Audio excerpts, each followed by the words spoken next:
Porsche going IPO is both the most logical but at the same time the weirdest thing that could have happened in this economy. Few days ago on September 29, German automaker Porsche AG has gone public on German Frankfurt stock market.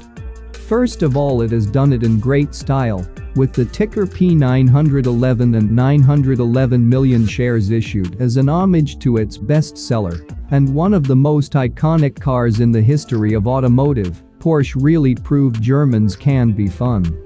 On more serious note, with about 75 B euros valuation and a considerably high price of 82.5 euros on first day closing, Porsche made second biggest ever German IPO even in the 2022 economy, especially with automotive being hit like a pinata. VW seems to have made one of the last big IPOs before economical winter. This whole deal raises so many questions and wonderings. Are we looking at the best timed IPO automotive industry has ever seen? Or it is just a blank shot to gather cash literally days before markets go red for a long time. So timing is definitely perfect, last train, but I believe there is much more to this deal than it meets the eye. Even the most hardcore analysts have failed to see some of the stuff we'll challenge here. In order to gain full understanding, let's take a quick trip to 2012. This is what The Guardian has written some 10 years ago.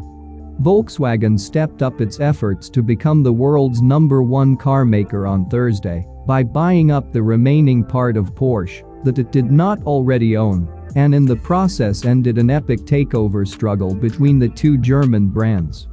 The deal, in which the Beatles maker will swallow up the Spiders, completes a saga that started in 2008 and that led to rollercoaster share prices, court battles and divided families. VW will buy up the remaining 50.1% of Porsche for €4.46 billion, £3.6 billion, it announced on Thursday. The luxury sports car manufacturer will thus be integrated into VW, joining the likes of Audi, Seat, Bugatti, Bentley and Skoda, which are VW subsidiaries, and Scania, in which the company has a stake. A takeover of one by the other has been on the cards since October 2008, when Porsche failed to buy up Volkswagen, racking up more than €10 billion in debts, but falling short of the 75% of shares targeted. The German car company responded by purchasing 49.9% of Porsche. The gut-wrenching deal to every Porsche fan, but I'd guess Porsche management as well. Fortunately, we've been somewhat wrong. Porsche did suffer, but the brand remained strong and the biggest moneymaker within the VW group.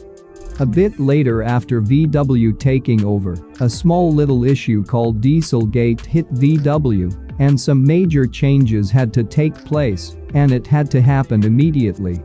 Electrification being the biggest one. This is why we have seen ID Line with ID.3 being the most unfinished product from VW to ever hit the market. All of this VW stuff has had an impact on Porsche as well, but seems that Stuttgart brains have had a better plan than the Wolfsburg.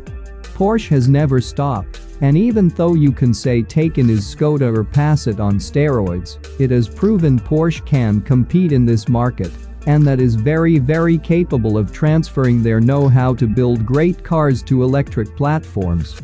As we already mentioned, Stuttgart has been thinking quite hard and long into the future and has made some impressive moves that have quickly shown their effect just before IPO. Why Dieselgate is important. First is VW had to get rid of the biggest gas guzzler in the group, and it did it in style. We are talking about Bugatti. Hidden behind unprofitable hypercar, this CO2 factory on wheels had to go. This has been played in true German business style, very confusing. In 2018, Porsche has had its first out of Germany investment. They bought around 10% of Croatian electric car and EV tech producer Rimac. As a strategic partner, Porsche has boosted Rimac to the most wanted guy in automotive. This has played as great choice, but it is where it gets super duper confusing. So VW owns Porsche and Bugatti, Porsche owns part of Rimac. VW wants to get rid of Bugatti, and logically, or not, it gives it to Rimac for more stake in the company, but not for VW. This stocks go to Porsche. Rimac becomes Rimac Group with two of the most important Porsche faces, as board members Oliver Blume and Lutz Meschke. VW is nowhere to be seen. Other byproducts of Dieselgate hitting VW is small little software company called Cariad. Cariad is supposed to do the complete software platform for the whole VW group, uniting them in one ecosystem. But it seems it brought more trouble than help. Cariad is yet to deliver anything crucial to the VW group, and we know that most of the group wants nothing to do with Cariad, and they'd rather solve this on their own. Porsche is no exception. Luxury car maker has had enough of comparing them with Skodas and Seats. They need distinction, and in 2022 software is the biggest one. I know this has become huge spaghetti story, and we are going all over the place, but bear with me, it starts to get very interesting. With summer 2022 hitting, Cariad seems to have costed VW CEO Mr. Herbert Diess his position. Guess who is next in line for the throne? Obviously Porsche guy, Oliver Blume himself. So August 2022 situation stands as following. VW owns Porsche. Porsche owns part of Rimac Group doing electric powertrains and batteries. Rimac Group owns Bugatti through the deal with VW. CEO of VW has been appointed from Porsche's CEO, and Porsche is going IPO and basically leaving the group in a month. Confusing? Yes, now put all of this in the context of brink of worldwide recession and inflation, hitting highest highs, with automotive being one of the first on the line. What's next? Well, Porsche has just collected a huge pile of cash and will probably very soon go in a huge buying spree. I'd try and guess they'll want to get new EV platform first, and since they already basically have it in their portfolio through Rimac, I wouldn't be surprised they buy out Rimac from Bugatti. Rimac part of the group and significantly raise their shares in Rimac technology. This would single-handedly get them the technology to build next taken without any Wolfsburg parts.